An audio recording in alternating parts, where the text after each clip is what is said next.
సాయంత్రం సుమారు 4-5 గంటల ప్రాంతంలో సూర్య అనే కన్విక్షన్ ప్రిజనరు మన పెట్రోల్ బంక్లో పనిచేస్తున్నాడు.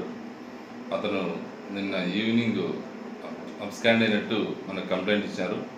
అతను నాగలాపురం పిఎస్లో మర్డర్ కేసులో కలాసి దగ్గర ఉన్న నాగలాపురం పిఎస్లో మర్డర్ కేసులో కన్విక్షన్ వచ్చింది. అతనికి 3 yearsగా అతను జైల్లో ఉన్నాడు. సత్ప్రవర్తన మీద అతన్ని నుంచి పెట్రోల్ బంక్లో చేస్తుంటే నిన్న అబ్స్కాండ్ అయినాడని చెప్పి కంప్లైంట్ చేయడం జరిగింది. దానిపైన కేసు రిజిస్టర్ చేసి ఇన్వెస్టిగేషన్ చేస్తున్నాం. పేరు సూర్య.